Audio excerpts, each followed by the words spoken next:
off to lunch. Have another friend with me today for lunch. That's my friend. All right, this is vlog 30. I've done my 30-day challenge now. And the cool part is I've inspired a couple friends to maybe start doing this as well and challenge themselves to 30 days. So pretty awesome. I love that.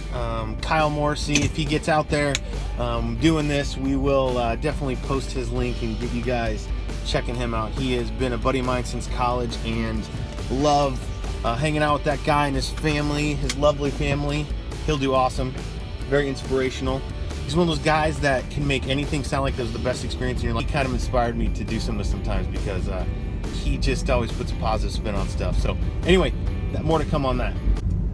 I set up this new rig for this shot, and it's supposed to be easy. I had one of those things that hangs suction cups to your windshield, and then it has a little clip in, but it was not safe because I would have to, unless I was stopped, I couldn't do it. And so now I put one of those vent magnet things on it because everything I have is vent magnet in here, so it's easy to do and switch camera angles. And now it's great, but I think it shakes too much, so we'll see how this turns out. I might be like, yeah. For this one, number 30, I think I might do one of my favorite go-to stories. It's kind of funny because there's some stuff involved in this one. It takes a little while to talk about. Anyway, it's called the $100 date. It's called the $100 date. It's called the $100 date. I was infatuated with this girl for as long as I can remember.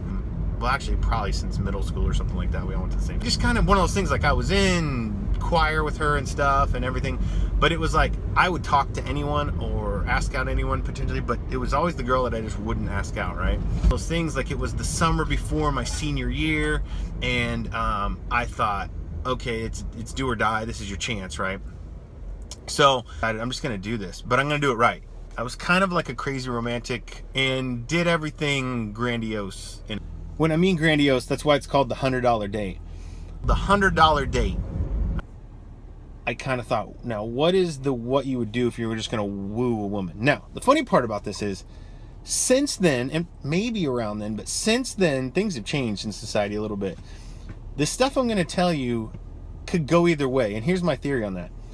If a girl likes you, this stuff's romantic and cute. If a girl doesn't, it becomes creepy.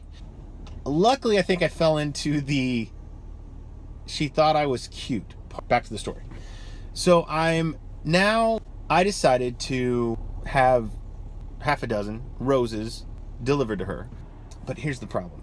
Right at the same time, another guy was trying to date her. So he heard someone had given her 6, so he gave her 7. Now, you could think that's cool, or that's kind of cheesy, right? Well, I'm going to top cheesy. Here's this.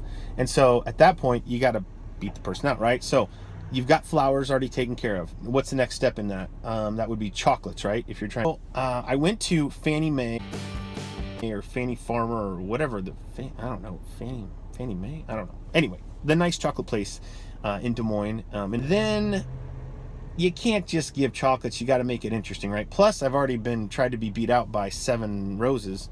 So what I do is I get a pizza box. My older brother worked at a pizza place. My younger brother was still at home, and so I used my older brother's pizza delivery stuff and box, and had him bring home a box. And then my younger brother, I conned him into actually doing it. But what I did was I wrote a note on the inside and said, "Hey, you got roses, and I heard someone gave you a few more. Here's 1 to stay in the running and 2 more to kind of set myself apart. By the time you finish the chocolates, I'll have revealed who I am, and so enjoy," or something like that. So again, wrote that inside of the box, put the chocolates in there, put the 3 sweetheart roses in there, and then had my younger brother deliver it. Waited a little bit, and then at that point, I had to make the call. And that was the whole point. I had to do something so that I would have to make the call. So I made the call. Was able to set up a date. And I was like, this is awesome. So, oh, and I forgot to tell you what we were going to do. I'd found a place where you could go horseback riding. And this isn't just like regular horseback riding. This is like you could, in a line with 100 people. This was a place in Iowa that has like open fields, and you could just rent 2 horses and you could go out. So I had packed a lunch. I had brought the little picnic stuff. I think I got a little picnic kit. Waxed up the car, like I said, cleaned it all up, was ready to go, and I was cool. I was driving a little red Fiero. And was good to go. I call her up and I'm like, hey, make sure you wear jeans to our date. So she kind of figured it out. So she calls me up in between the dates. So this was maybe like Wednesday. She calls me up. She goes, hey, we don't have to go horseback riding. We could do something else, like go to dinner. And I was like, hey, I just want to go on a date with this girl. I'm like, sure, no problem. Let's go on a date, right? It's Friday. We're not going horseback riding. Now I've come to the conclusion that we're going to eat dinner. I'm excited. So we go to this place. I pick her up. My little red Fiero. I pick her up. Everything's great. Conversation's good. We go to this place where you can like draw on the placemats and stuff like that, or the tablecloth. Conversation seems to be going well to me. I don't know what I got there, but I know she got a salad. And I never thought about that until later on in life. But if a girl orders a salad, it may just mean she's healthy, or it may mean she wants to just keep it cheap, light, and quick. And I think that's the case here, because literally we finish eating, we jump in the car. I've lost track of time. I got in the car and I look at her. I'm driving like, again, I have $700 cash in my pocket. I'm ready to do anything this girl wants to do. We could have gone to Kansas City and gone to a show. I don't care, right? Well, I said, you want to do something? You want to go to a movie or something like that? And she goes, actually, I should probably be getting home. And then I kind of go, huh, all right. Again, I would be willing to do anything, go anywhere. And I look down at the clock, and it literally is like 6:01. It's only been an hour. So it's finally starting to sink into me here, right? I'm finally understanding what she's laying down. That the date is over. She doesn't want to go out with me. And that's where we're... I should also say, for dramatic effect, I'm turning on the light. I should also say, everyone I know, all my friends know that I've been pining away for this girl. Everyone knows I'm going on this date. My parents know I'm going on. My brothers know I'm going on this date. My grandma probably knows I'm going on this date. I'm so excited about this date. And now it's been an hour. So I literally drive home. No one's there. I take a note, or a piece of paper. I write a note. It says, Dear Mom and Dad, going over to Matt Rose's house to play with loaded weapons and listen to depressing music. Love, your son, Zach. Oh, P.S. The date was a bust. And that was it. That was the $100 date. Funny side note to that as well. My parents still have that note, I think. My mom kept it. They laughed. They called me to make sure I was safe at Matt Rose's house, probably. But it was all good. And as you know, listening to the previous vlogs, if you have, that a few months later, I met the Spanish chick, right? So all good. It's one of my favorite stories. Now, it didn't kind of work out, but maybe it did kind of later on in life. I'll just leave you with that. I drove all the way to where I was going and forgot my wallet. You guys by chance still have that note that I wrote off after the $100 date story? I don't know. Do you think Mom saved? I thought Mom saved that. She might have. Girl? Question from Zach. My parents love that crazy questions I ask them all the time.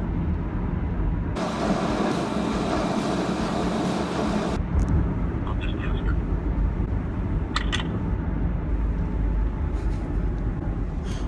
So basically, I asked my dad, but my dad doesn't know, so he's asking my mom. But he has to go ask her because they're yelling at each other. She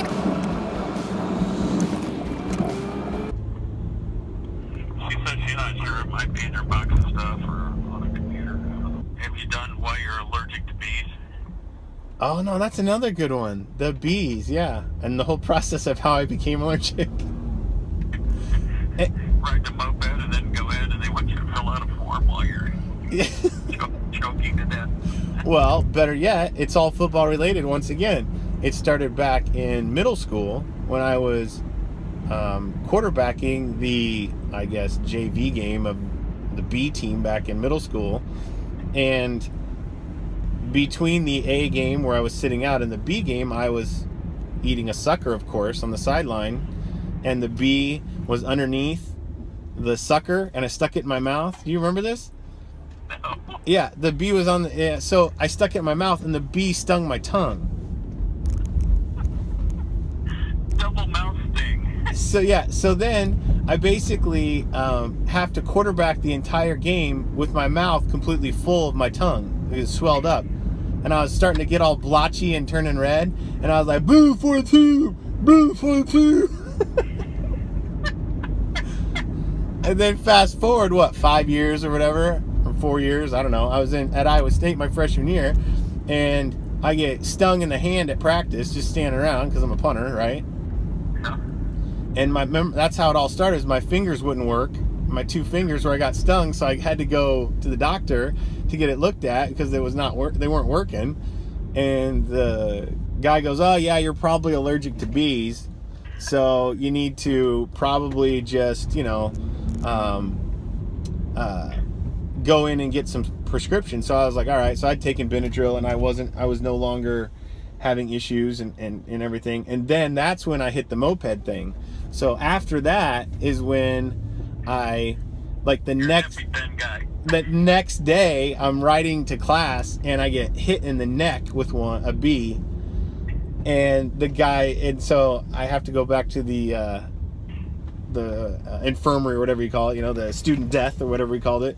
And so I go back to student death, and that's when I went into a full-blown reaction, and I go up to the front desk, and I'm like, hey, I think I got a bee sting. She's like, all right, take a seat, don't worry about it, we'll get to you in a minute.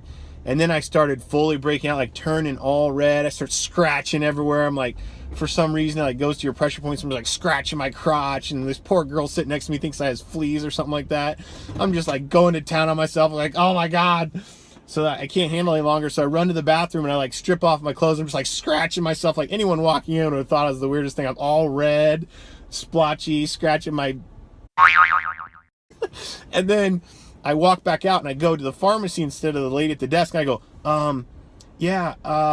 I think I need this EpiPen thing. I got a prescription for it. And she goes, are you having a reaction? And she pulls me over the counter, throws me on a gurney, rolls me back into the back room. And she's like, everything's gonna be fine. And then I can't breathe. I'm starting to have trouble breathing, and really forcing air in and out of my system. And they leave this one nurse. So they're not even swabbing the space. They're just jamming needles in me. Normally they clean the area. They're just throwing needles into me, put an IV of liquid Benadryl in me. And then this one nurse standing over me, and I'm like, are you the death nurse? Am I dying? She's like, no, you're not dying. I'm like, well, at that point she probably didn't know, right? But 15 minutes later, I'm completely fine. The Benadryl hits my system, and she was like, all right, you can go home. I'm like, what? She goes, yeah, you can go home. I go, didn't I almost just die? And she goes, no, not really.